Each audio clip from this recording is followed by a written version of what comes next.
प्रिय विद्यार्थियों, जैसा कि हम रचना के आधार पर वाक्य भेद पढ़ रहे हैं, इस रचना के आधार पर वाक्य भेद के अंतर्गत आज कल से हम आगे पढ़ना शुरू करेंगे। कल हमने पढ़ा था कि वाक्य क्या है, वाक्य के अंग क्या है और वाक्यों का निर्माण कैसे होता है, और रचना के आधार पर वाक्य के भेद और उन भेदों की परिभाषा और उदाहरण, इतना तक ही हमने पढ़ा था। आज हमें थोड़ा और विस्तार देते हुए हम सरल वाक्यों, संयुक्त वाक्यों, मिश्र वाक्यों का आपस में परिवर्तन और मिश्र वाक्यों के अंतर्गत जो आश्रित उपवाक्य आते हैं उनके बारे में, और जो वाक्य के अंग हैं उनकी विस्तृत व्याख्या के बारे में अध्ययन करेंगे। आइए चलते हैं। वाक्य के अनिवार्य तत्व। वाक्य में निम्नलिखित 6 तत्व अनिवार्य हैं। पहला है सार्थकता, दूसरा योग्यता, तीसरा आकांक्षा, चौथा निकटता, पांचवा क्रम और छठवां अन्वय। सार्थकता क्या है? सार्थकता वाक्य का प्रमुख गुण है। इसके लिए आवश्यक है कि वाक्य में सार्थक शब्दों का ही प्रयोग हो, तभी वाक्य भावाभिव्यक्ति के लिए सक्षम हो। भावाभिव्यक्ति क्या है? जो हम कहना चाहते हैं, अपने कथ्य भाव को व्यक्त करना ही भावाभिव्यक्ति होती है। जैसे राम रोटी पीता है, अगर राम रोटी पीना कह दे तो क्या सार्थक है? वाक्य निरर्थक हो गया, रोटी पी नहीं जाती, रोटी खाई जाती है। तो सार्थकता के दृष्टि से यह वाक्य अशुद्ध माना जाएगा। सही वाक्य क्या होगा? राम रोटी खाता है। इस वाक्य को पढ़ते ही पाठक के मस्तिष्क में वाक्य की सार्थकता उपलब्ध हो जाती है। कहने का आशय यह है कि वाक्य का यह तत्व रचना की दृष्टि से अनिवार्य है। इसके अभाव में अर्थ का अनर्थ संभव है। दूसरा, योग्यता। वाक्य में सार्थक शब्दों के भाषानुकूल क्रमबद्ध होने के साथ साथ उसमें योग्यता अनिवार्य तत्व है। प्रसंग के अनुकूल वाक्य में भावों का बोध कराने वाली योग्यता का या क्षमता होनी चाहिए।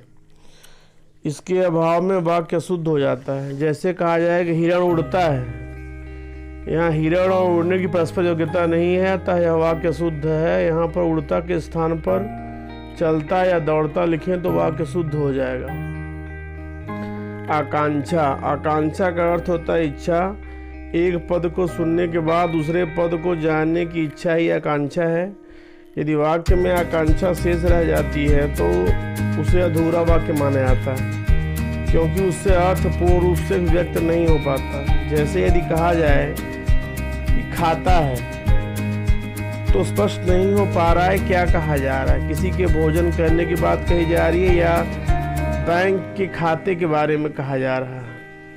सिर्फ खाता है कह देने से वाक्य का जो अर्थ है वह पूर्ण नहीं हो जाता।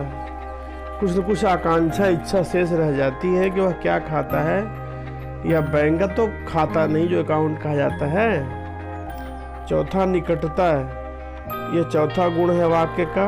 बोलते लिखते समय वाक्य के शब्दों में परस्पर निकटता का होना बहुत आवश्यक है। रुक रुक कर बोले या लिखे गए शब्द वाक्य नहीं बनाते, अतः वाक्य के पद निरंतर प्रवाह में पास पास बोले या लिखे जाने चाहिए।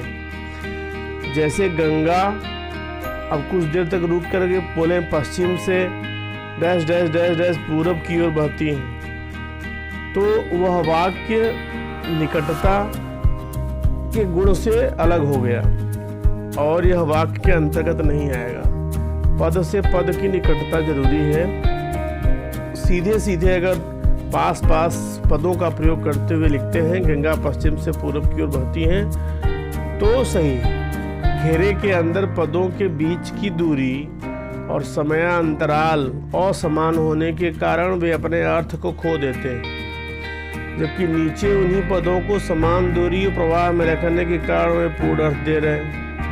अतएव वाक्य को स्वाभाविक एवं आवश्यक बलाघात आदि के साथ बोलना पूर्ण अर्थ की अभिव्यक्ति के लिए आवश्यक है। यह जरूरी है कि वाक्यों को इस तरह से बोला जाए कि जिससे उसकी स्वाभाविकता का गुण नष्ट न हो, और जहाँ बलाघात का उपयोग करना है वहाँ बलाघात का उपयोग भी होना चाहिए। इसके साथ ही वह पूर्ण अर्थ को व्यक्ति दे पाएगा, अन्यथा नहीं। क्रम, वाक्य का 5वां गुण है क्रम। क्रम से तात्पर्य है पदक्रम, पदों का क्रम। पदों का जो सीरियल वाइज सजाना है वो जरूरी है। सार्थक शब्दों को भाषा के नियमों के अनुरूप क्रम में रखना चाहिए। वाक्य में शब्दों के अनुकूल क्रम के अभाव में अर्थ का अनर्थ हो जाता है। जैसे कहा जाए नाव में नदी है, इस वाक्य में सभी शब्द सार्थक है, फिर भी क्रम के अभाव में वाक्य गलत है। सही क्रम करने पर नदी में नाव है वाक्य बन जाता है जो शुद्ध है। नदी में नाव होती है, नाव में नदी नहीं होती। जैसे ही हम पदों का क्रम आगे पीछे करते हैं, वाक्यों का जो अर्थ होता है उसका अनर्थ हो जाता है। तो वाक्यों का सही अर्थ हो, इसके लिए ज़रूरी है कि पदों का क्रम बहुत सही क्रम में एडजस्ट होना चाहिए, संतुलित होना चाहिए। और इसके बाद छठा जो गुण है वाक्य का वह है अन्वय। अन्वय आप लोग संस्कृत में पढ़ चुके हैं। अन्वय का अर्थ होता है पदों में व्याकरण की दृष्टि से लिंग, पुरुष, वचन, कारक आदि का सामंजस्य। अन्वय के अभाव में भी वाक्य शुद्ध हो जाता है। अतः अन्वय भी वाक्य का महत्वपूर्ण तत्व है। जैसे कहा जाए कि नेताजी का लड़का का हाथ में बंदूक था। इस वाक्य में भाव तो स्पष्ट है, लेकिन व्याकरणिक सामंजस्य नहीं है। ग्रामेटिकली एडजस्टमेंट जो है वो गलत है, इसलिए यह वाक्य शुद्ध है। यदि इसे कहा जाए कि इसे नेताजी के लड़के के हाथ में बंदूक थी, तो नेताजी के लड़के के हाथ में बंदूक थी वाक्य बोला जाए, तब वह वाक्य व्याकरणिक दृष्टि से शुद्ध हो जाएगा। इस तरह वाक्यों के हमने गुण देखे कि वाक्यों के कितने गुण होते हैं। ठीक है। इसके पश्चात वाक्यों का रूपांतरण। किसी वाक्य में अर्थ परिवर्तन किए बिना उसकी संरचना में परिवर्तन की प्रक्रिया वाक्यों का रूपांतरण कहलाती है। एक प्रकार के वाक्य को दूसरे प्रकार के वाक्यों में बदलना वाक्य परिवर्तन या वाक्य रचनांतरण कहलाता है। जैसे मान लीजिए एक वाक्य कहा गया, फिर उसके आगे निर्देश दिया गया इस वाक्य को इस वाक्य में बदले, तो वही वाक्यों का रूपांतरण है। लेकिन वाक्य बदलते समय, वाक्यों को रूपांतरित करते समय किन बातों का ध्यान रखना चाहिए वही यहाँ बताया जा रहा है। अर्थ में परिवर्तन लाए बिना वाक्य की रचना में परिवर्तन किया जा सकता है। अर्थात यदि हम चाहें तो अर्थ न भी बदलेगा और वाक्य हमारे बदल जाएंगे, कहने का तरीका हमारे बदल जाएगा। ठीक है। वाक्य परिवर्तन की प्रक्रिया जो है वह सरल वाक्यों से संयुक्त में मिश्र वाक्य बनाए जा सकते हैं। इस प्रकार संयुक्त अथवा मिश्र वाक्यों को सरल वाक्यों में बदला जा सकता है। ध्यान रखिए कि इस परिवर्तन के कारण कुछ शब्द योजक चिन्ह या संबंध बोधक लगाने या हटाने पड़ सकते हैं। वाक्य परिवर्तन की प्रक्रिया में इस बात का विशेष ध्यान रखना चाहिए कि वाक्य का केवल प्रकार बदला जाए, उसका अर्थ या काल नहीं। यदि हम अर्थ या काल बदल देंगे तो वह वाक्य अशुद्ध हो जाएगा। ठीक है। तो वाक्य परिवर्तन की प्रक्रिया में इस बात का विशेष ध्यान रखना चाहिए कि वाक्य का केवल प्रकार बदला जाए, उसका अर्थ या काल आदि नहीं। वाक्य परिवर्तन करते समय ध्यान रखने योग्य बातें। वाक्य परिवर्तन करते समय निम्नलिखित बातें ध्यान रखनी चाहिए। पहला, केवल वाक्यों की रचना बदलनी चाहिए, अर्थ नहीं। जब भी हम वाक्य परिवर्तन कर रहे होते हैं, हम इस बात का अवश्य ध्यान रखें कि जो वाक्य हम बदल रहे हैं उसका प्रारूप उसका बदल जाए, लेकिन उसका अर्थ न बदले। यदि अर्थ बदल गया तो वो वाक्य परिवर्तन सही नहीं है। दूसरा है कि सरल वाक्यों को मिश्र या संयुक्त वाक्य बनाते समय कुछ शब्द या संबंध बोधक अव्यय अथवा योजक आदि से जोड़ना पड़ेगा, जैसे क्योंकि, कि, और, इसलिए, तब आदि। संयुक्त मिश्र वाक्यों को सरल वाक्यों में बदलते समय योजक शब्दों को हटाना पड़ सकता है, संबंध बोधक अवयवों को भी हटाना पड़ सकता है। इसलिए हमें इसे हटाने में बिल्कुल हिचकना नहीं चाहिए।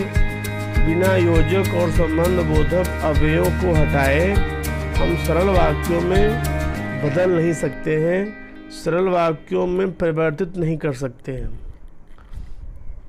अब कुछ बातें महत्वपूर्ण हैं जो आप ध्यान से देखें। जब भी हम मिश्र वाक्य पढ़ रहे होते हैं तो मिश्र वाक्य में एक से अधिक उपवाक्य होते हैं। उनमें एक उपवाक्य प्रधान उपवाक्य होता है, दूसरा जो अन्य होते हैं वो आश्रित होते हैं। आश्रित उपवाक्यों की संख्या एक या एक से अधिक हो सकती है। ये सभी उपवाक्य परस्पर व्यधिकरण योजकों जैसे कि, यदि, अगर, तो, तथापि, यद्यपि, इसलिए आदि से जुड़े होते हैं। उदाहरण के लिए, यदि मैं न आया होता तो काम न बनता।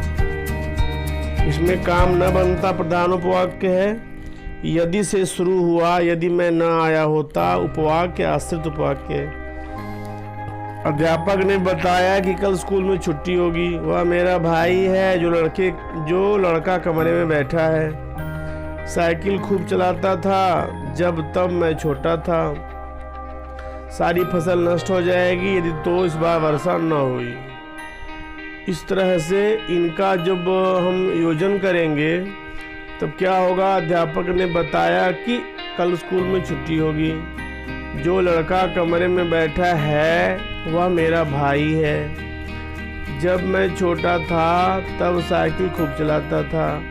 यदि इस बार वर्षा न हुई तो सारी फसल नष्ट हो जाएगी। अब आश्रित उपवाक्यों के भेद। आश्रित उपवाक्य 3 प्रकार के होते हैं। पहला संज्ञा उपवाक्य। बोर्ड परीक्षाओं में आपको यह बात बहुत ध्यान देने वाली है कि मैंने बताया था 3 तरह से प्रश्न पूछे जाएंगे। पहला प्रकार प्रश्न का यह हो सकता है कि वाक्य लिखे रहेंगे, आपको पहचान करके उनका नाम लिखना होगा कि रचना के आधार पर यह कौन सा वाक्य है। जो दूसरा प्रकार होगा वह होगा वाक्यों को आपस में बदलना, परिवर्तित करना। एक वाक्य लिखा होगा, उसके आगे ब्रैकेट में दूसरा वाक्य लिखा होगा कि उस वाक्य में बदलो। जैसे राम विद्यालय जा रहा है, राम साइकिल से विद्यालय जा रहा है, और श्याम पैदल जा रहा है। 2 वाक्य लिखे रहेंगे, इन दोनों वाक्यों को जोड़ करके संयुक्त वाक्य बनाना रहेगा। तो आप वहाँ आगे लिखा भी रहेगा संयुक्त वाक्य, ठीक है, इस तरह से।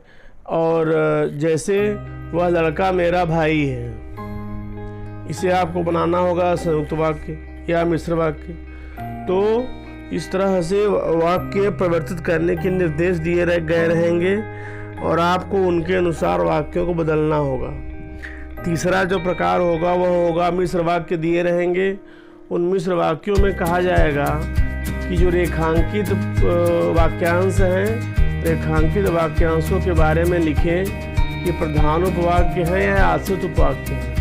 अगर आश्रित उपवाक्य हैं तो आश्रित उपवाक्यों का भेद कौन सा है, तो आश्रित उपवाक्यों का भेद भी आपको लिखने को आएगा।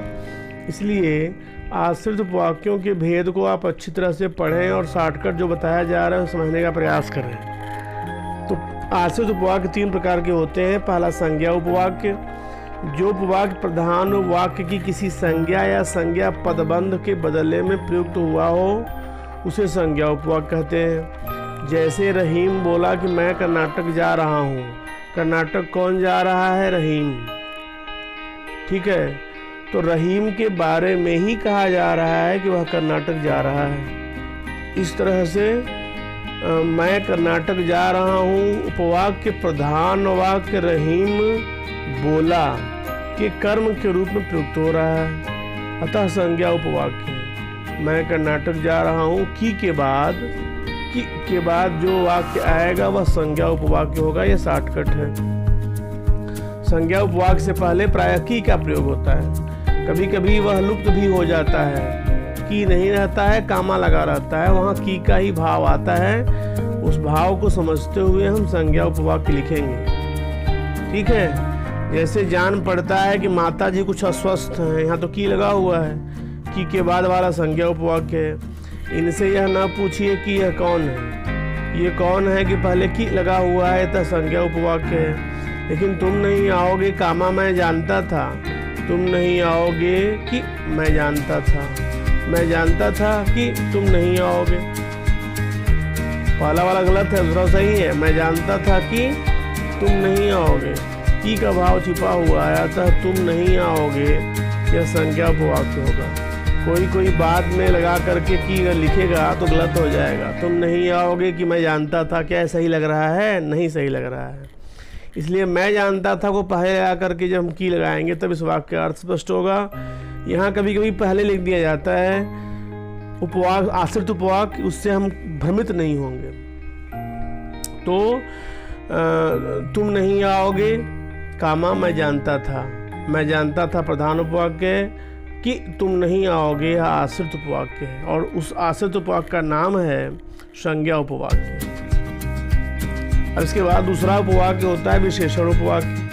जो उपवाक्य प्रधान उपवाक्य के किसी संज्ञा या सर्वनाम शब्द की विशेषता बताता है उसे विशेषण उपवाक्य कहते हैं। जैसे आपकी वह किताब कहाँ है जो आप कल लाए थे, तो यहाँ न आपकी विशेषता बताई जा रही है, न वह की विशेषता बताई जा रही है, बल्कि किताब की विशेषता बताई जा रही है। कि किताब के बारे में पूछा जा रहा है कि वह किताब कहाँ है जो कल खरीदी गई थी, तो किताब की विशेषता प्रकट की जा रही है जो आप कल लाए थे कह करके। इस तरह से विशेषण उपवाक्य है। हिंदी में जो, जिस, जिसे, जिसको, जिन्हें ना से आरंभ होने वाले जो उपवाक्य हैं वे सभी विशेषण उपवाक्य कहलाते हैं। ये शॉर्टकट है। ये कभी वाक्य के प्रारंभ में आते हैं और कभी अंत में। संज्ञा उपवाक्य में भी यही होता है, कभी कभी की वाला पहले आ जाता है और जो प्रधान उपवाक्य है वो बाद में आ जाता है। उसको देख करके हम भ्रमित नहीं होंगे। तो यहाँ का शॉर्टकट क्या है? जहाँ जो लगा हो, जिस लगा हो, जिसे लगा हो, जिसको लगा हो, जिन्होंने, जिन्हें, ठीक है। इस तरह से ये सभी जो से शुरू होने वाले जो वाक्य हैं, जो से मिले शब्दों से शुरू होने वाले वाक्य हैं, ये सभी किसके अंतर्गत आएंगे? विशेषण उपवाक्य के अंतर्गत आएंगे। इस तरह ये सभी विशेषण आश्रित उपवाक्य हैं। जो पैसे मुझे मिले थे वे खर्च हो गए, अब यहाँ जो पहले ही आ गया, तो ये विशेषण उपवाक्य पहला जो वाला है, बाद वाला प्रधान उपवाक्य है। वे पैसे खर्च हो गए जो मुझे मिले थे, तो जो मुझे मिले थे वह आश्रित उपवाक्य होगा, और वे पैसे खर्च हो गए ये प्रधान उपवाक्य हो गया। अन्य उदाहरण, वह घर कौन सा है जहां आपके पिताजी रहा करते थे। अब घर की विशेषता क्या है? पिताजी रहा करते थे उस घर में। तो यह जहां से शुरू होने वाला जो वाक्य है वह विशेषण उपवाक्य है। यहाँ आपको अर्थ समझना होगा कि प्रधान उपवाक्य के संज्ञा की विशेषता बताई जा रही है। प्रधान उपवाक्य के संज्ञा की विशेषता बताई जा रही है। इस तरह यह विशेषण आश्रित उपवाक्य है। और उसमें क्या था?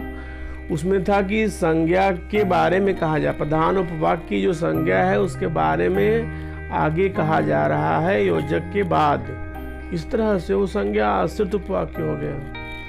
तो जहाँ प्रधान उपवाक्य के संज्ञा कर्ता के बारे में कुछ कहा जाए वह संज्ञा आश्रित उपवाक्य होगा, और जहाँ प्रधान उपवाक्य के संज्ञा और सर्वनाम के बारे में कुछ कहा जाए वह विशेषण आश्रित उपवाक्य होगा।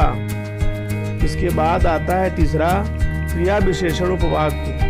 जो उपवाक्य प्रधान उपवाक्य की क्रिया की कोई विशेषता बताता है वह क्रिया विशेषण उपवाक्य कहलाता है। इसके 5 भेद होते हैं। पहला, आप पढ़ चुके हैं, आप लोग क्रिया विशेषण पढ़ चुके हैं। इस तरह से आपको कोई दिक्कत नहीं होनी चाहिए। मैंने बताया था क्रिया विशेषण की पहचान क्या है। क्रिया से कब का प्रश्न करें उत्तर मिले तो कालवाची, क्रिया से कहाँ का प्रश्न करें उत्तर मिले तो स्थानवाची, और क्रिया से कितना, कितनी, कितने का प्रश्न करें उत्तर मिले तो परिमाणवाची, और क्रिया से कैसे का प्रश्न करें उत्तर मिले तो रीतिवाची क्रिया विशेषण होता है। ठीक वही पहचान यहाँ भी हमें अप्लाई करनी है। अंतर सिर्फ इतना ही है कि प्रधान उपवाक्य की जो क्रिया है उसकी विशेषता बताई जाएगी, न कि संज्ञा की, न किसी और शब्दों की। ध्यान से सुने, प्रधान उपवाक्य के क्रिया की विशेषता बताई जाएगी, वहीं उपवाक्य क्रिया विशेषण उपवाक्य होगा। मैं बता रहा हूँ कैसे, ध्यान से देखें। जो ही मैं स्टेशन पहुंचा त्यों ही गाड़ी ने सीटी बजाई। ठीक है, तो सीटी कब बजाई? प्रधान उपवाक्य है, त्यों ही सीटी बजाई, गाड़ी ने सीटी बजाई। ठीक है, तो यहाँ सीटी कब बजाई? जब मैं स्टेशन पहुंचा। तो जब मैं स्टेशन पहुंचा क्या होगा? कालवाची आश्रित उपवाक्य। जब पानी बरस रहा था तब मैं घर के भीतर था, तब मैं घर के भीतर था, प्रधान उपवाक्य। मैं कब घर के भीतर था? क्या जवाब आया? जब पानी बरस रहा था। जब पानी बरस रहा था, ये कालवाची क्रिया विशेषण हो गया। ठीक उसी प्रकार स्थानवाची से भी प्रश्न करेंगे। जहाँ तुम पढ़ते थे वहीं मैं पढ़ता था। तुम कहाँ पढ़ते थे? वहीं। कहाँ? जहाँ तुम पढ़ते थे। तो जहाँ तुम पढ़ते थे स्थानवाची क्रिया विशेषण आश्रित उपवाक्य हो गया। जिधर तुम जा रहे हो उधर आगे रास्ता बंद है। किधर आगे रास्ता बंद है? उधर। किधर? जिधर तुम जा रहे हो। जिधर तुम जा रहे हो स्थानवाची क्रिया विशेषण हो गया। अब रीतिवाची पर आते हैं। मैंने वैसे ही किया जैसे आपने बताया था। आपने कैसे किया? अरे वैसे ही किया। कैसे? जैसे आपने बताया था। जैसे आपने बताया था रीतिवाची कालवाचक क्रिया विशेषण, रीतिवाचक क्रिया विशेषण उपवाक्य हो गया, जैसे आपने बताया था। मैंने वैसे ही किया जैसे आपने बताया था। मैंने वैसे ही किया प्रधान उपवाक्य, और जैसे आपने बताया था रीतिवाचक क्रिया विशेषण आश्रित उपवाक्य हुआ। इसके बाद वह उसी प्रकार खेलता है जैसा उसके कोच सिखाते हैं। वह कैसा खेलता है? किस तरह खेलता है? जैसा उसके कोच सिखाते हैं। तो खेलता है की विशेषता है कि उसके कोच सिखाते हैं वैसा खेल। तो यह जैसा उसके कोच सिखाते हैं रीतिवाची क्रिया विशेषण आश्रित उपवाक्य हुआ। परिमाणवाची में देखिए, जैसे जैसे आमदनी बढ़ती जाती है वैसे वैसे महंगाई भी बढ़ती जाती है। महंगाई कितनी बढ़ती है? कितनी महंगाई बढ़ती है? किस तरह बढ़ती है? जब आमदनी बढ़ती है। जैसे जैसे आमदनी बढ़ती है वैसे वैसे महंगाई बढ़ती जाती है। प्रमाण हो गया, नापतोल। तुम जितना पढ़ोगे उतना ही तुम्हारा लाभ होगा। कितना लाभ होगा? उतना ही। कितना? जितना तुम पढ़ोगे। तो लाभ होगा क्रिया की विशेषता है। तुम जितना पढ़ोगे उतना लाभ होगा। परिमाणवाचक क्रिया विशेषण हो गया। कौन? जितना पढ़ोगे। तुम जितना पढ़ोगे परिमाणवाची क्रिया विशेषण आश्रित उपवाक्य हो गया। जैसे जैसे आमदनी बढ़ती जाती है, जैसे जैसे आमदनी बढ़ती जाती है, यह परिमाणवाची क्रिया विशेषण आश्रित उपवाक्य होगा। परिमाणवाचक का भेद पढ़ लिया आपने। परिमाणवाचक में कार्य कारण भी आता है, वह आएगा जरूर क्योंकि उसका साक्षात्कार है। ठीक है, तो आपका जो ये जब, जहाँ, जैसा, जो जो आदि समुच्चय बोधक अवयवों का प्रयोग होता है जब जिन वाक्यों के शुरू में वे वाक्य आश्रित उपवाक्य कहे जाते हैं, चाहे वो कालवाचक हो, चाहे स्थानवाचक हो, रीतिवाचक हो, प्रमाणवाचक हो, और चाहे प्रमाणवाची उपवाक्य हो। यदि मैंने पढ़ा होता यह आश्रित उपवाक्य है, वह जाएगा जरूर क्योंकि उसका साक्षात्कार है। क्योंकि उसका साक्षात्कार है, यह आश्रित उपवाक्य है। काल क्रिया विशेषण उपवाक्य कह सकते हैं इसको। ठीक है, तो शॉर्टकट क्या है? जो क्रिया विशेषण उपवाक्य होते हैं वे जब से, जहाँ से, जैसे से, जो जो आदि से शुरू होते हैं। ठीक है, इसके बाद अब कुछ वाक्यों में परिवर्तन है। आप इन उदाहरणों को ध्यान से देखें, समझने का प्रयास करें। सरल वाक्य, अस्वस्थ रहने के कारण परीक्षा में सफल न हो सका। संयुक्त वाक्य, वह अस्वस्थ था और इसलिए परीक्षा में सफल न हो सका। मैंने बताया था आपको कि अकेले इसलिए को लगा कर देखें, वहाँ और भी जोड़ दें तो वह संयुक्त वाक्य होगा। यदि अर्थ निकल रहा है तो संयुक्त वाक्य होगा, और ना लग रहा हो, केवल इसलिए लग रहा हो और लगाने पर अर्थ बिगड़ जा रहा है तो वह मिश्रित वाक्य हो जाएगा। जैसे वह अस्वस्थ था इसलिए परीक्षा में सफल न हो सका, यह वाक्य है कि यह पूर्णतया संयुक्त वाक्य है, क्योंकि और लगाने पर भी अर्थ में अनर्थ नहीं हो रहा है, यही अर्थ रह जा रहा है। सूर्योदय होने पर को हंसा जाता रहा, तो इसको क्या बनाएंगे संयुक्त वाक्य? सूर्योदय हुआ और को हंसा जाता रहा। सरल वाक्य, गरीब को लूटने के अतिरिक्त उसने उसकी हत्या भी कर दी। संयुक्त वाक्य, उसने न केवल गरीब को लूटा बल्कि उसकी हत्या भी कर दी। सरल वाक्य, पैसा साध्य न होकर साधन है। संयुक्त वाक्य, पैसा साध्य नहीं है किंतु साधन है। सरल वाक्य, अपने गुणों के कारण उसका सब जगह आदर सत्कार होता है। संयुक्त वाक्य, उसमें गुण थे इसलिए उसका सब जगह आदर सत्कार होता था। अब संयुक्त वाक्य से सरल वाक्य में परिवर्तन और मिश्र वाक्य से संयुक्त वाक्य में परिवर्तन आप स्लाइड को रोक करके पढ़ें, अपनी व्याकरण कॉपी में लिखें और इसे समझने का प्रयास करें। ध्यान से समझेंगे, कोई हड़बड़ी नहीं करेंगे। ऐसे ही सरल वाक्य से मिश्र वाक्य में परिवर्तन दिया गया है आपको पढ़ने के लिए। आप स्लाइड को रोक करके और इसे इत्मीनान से पढ़ेंगे, समझने की कोशिश करेंगे। इसके बाद मिश्र वाक्यों से सरल वाक्यों में परिवर्तन का उदाहरण दिया गया है, इसे भी आप लिखने की कोशिश करेंगे, समझने की कोशिश करेंगे। ऐसे ही संयुक्त वाक्य से मिश्र वाक्य परिवर्तन और मिश्र वाक्य से संयुक्त वाक्य में परिवर्तन आपको दिया गया है, इसे समझने की कोशिश करें। आज के लिए सिर्फ इतना ही। अब कल इसका तीसरा भाग लेकर के मैं फिर से उपस्थित होऊंगा। तब तक के लिए मुझे अनुमति दें। धन्यवाद।